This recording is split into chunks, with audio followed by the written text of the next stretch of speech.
মানুষের মস্তিষ্ক গল্প প্রসেস করে, লজিক নয়। আর আপনার বলা সেই গল্প থেকেই তৈরি হবে লজিক। সেই লজিক যেটা একটা মানুষকে আপনার ভিডিও শেষ পর্যন্ত বসিয়ে রাখবে। গল্প আপনার, কাজ আপনার, সব কিছুই আপনার, বাট প্রসেস করবে কে? Processor. If you can't process the story, your logic will die, and if you don't have a good processor, your story will die. তাও আবার কীভাবে? ধুকে ধুকে মরবে। কীভাবে? Hybrid camera footage, slow processor, লম্বা সময় রেন্ডারিং, লম্বা সময় এডিটিং, সেই সাথে সফটওয়্যার লিমিটেশন, ব্যাস। এর থেকে বেশি কিছু দরকার হয় না ফ্রাস্ট্রেটেড হতে, and that depends on mainly processor. তাহলে প্রসেসরের ক্ষেত্রে কোন জিনিসটা ম্যাটার করে specially for the editors? Core, হ্যাঁ, মাল্টিকোর। একটি প্রসেসরে কোরের সংখ্যা যত বেশি হবে সেখানে তত বেশি স্মুথ পারফরমেন্স পাবেন। For 4K minimum 8 core, for 1080p minimum 6 core. খুঁজে নিন বাজারের best multicore performance processor according to your budget. Motherboard. আমরা পিসি বানাতে যাওয়ার আগে সব সিলেক্ট করে যাই, কিন্তু মাদারবোর্ড?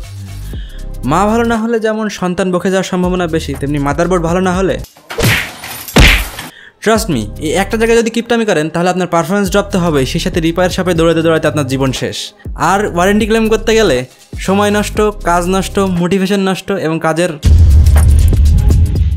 মাঝামাঝি দামের একটা নেওয়ার চেষ্টা করবেন প্রসেসর অনুযায়ী, যেটাতে সবচেয়ে বেশি পোর্ট আছে। আর এই ভিডিও দেখার পরে যারা কম পোর্টওয়ালা চুজ করবেন তাদের অবশ্যই একবার হলে আমার কথা মনে পড়বে। হ্যাঁ, অল্টারনেটিভ অপশন অবশ্যই আছে, বাট আর হ্যাঁ, এর সাথে একটা কথা বলে রাখি, আমার পছন্দ সাধারণত ATX মাদারবোর্ড মাইক্রো ATX-এর থেকে, কারণ স্লট বেশি, সেই সাথে আমার মনে হয় যে ATX মাদারবোর্ড কম নষ্ট হয়। এটা সম্পূর্ণ আমার ধারণা। ATX will cost you a little more, but I think it's reliable.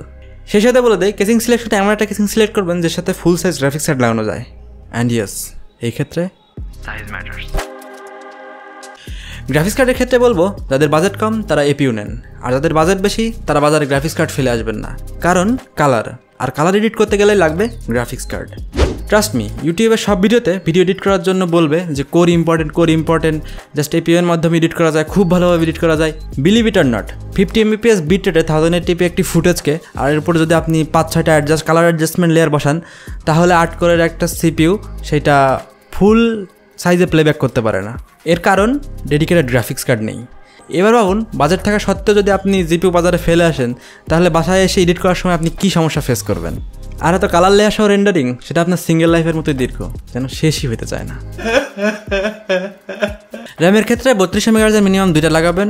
কেউ যেন আবার টাকা বাঁচাতে যে 3200 মেগাহার্জের 16GB একবারে একটা লাগাবেন না, লাগালে 16GB 2টা লাগাবেন, cause dual channel RAM performs 30% better. SSD লাগাবেন সি ড্রাইভের জন্য, এক্ষেত্রে আমার পছন্দ স্যামসাং।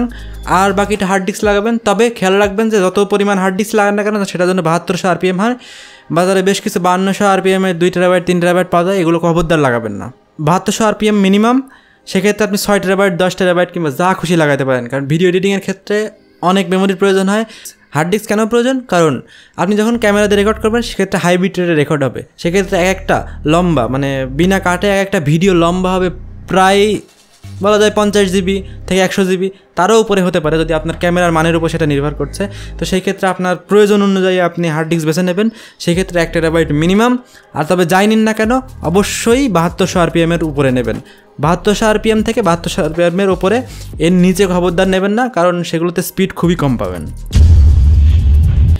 অনেকেই সান্ত্বনা দেবে size doesn't matter, but it matters. তবে এর চেয়েও বেশি ম্যাটার করে সংখ্যা। একটার চেয়ে কিন্তু 2টা বেটার, ডিফারেন্ট টেস্ট। বাট 22 ইঞ্চি নেন বা 24 ইঞ্চি, যে কোনো নেন, 2টা নেওয়ার চেষ্টা করবেন। অবশ্যই একটা 24 ইঞ্চির থেকে 2টা 22 ইঞ্চি বেটার। কেন?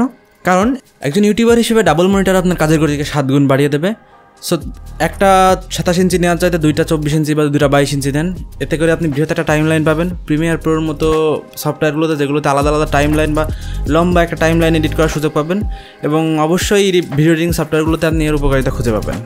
তবে 1080p ডিসপ্লে মিনিমাম, আর রিফ্রেশ রেটের চাইতে আপনি কালার অ্যাকুরেসিতে বেশি গুরুত্ব দেবেন। ম্যাক্সিমাম 8GB, আপনার বাজেট অনুযায়ী সেটা এরকম একটা ডিসপ্লে সিলেক্ট করবেন।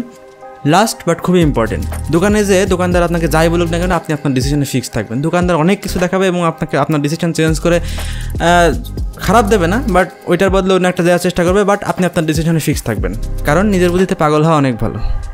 আর এই ভিডিওতে আমি চেষ্টা করেছি আমার নিজের পিসি বাইং এক্সপিরিয়েন্স থেকে ছোটো ছোটো খুঁটিনাটি বিষয়গুলো আপনাদের সামনে তুলে ধরার। আশা করি ভিডিওটি ভালো লেগেছে। ভালো লাগলে অবশ্যই লাইক, কমেন্ট, সাবস্ক্রাইব করে পাশে থাকবেন। দেখা হচ্ছে পরে কোনো ভিডিওতে। টিল দেন, টেক কেয়ার, আল্লাহ হাফেজ।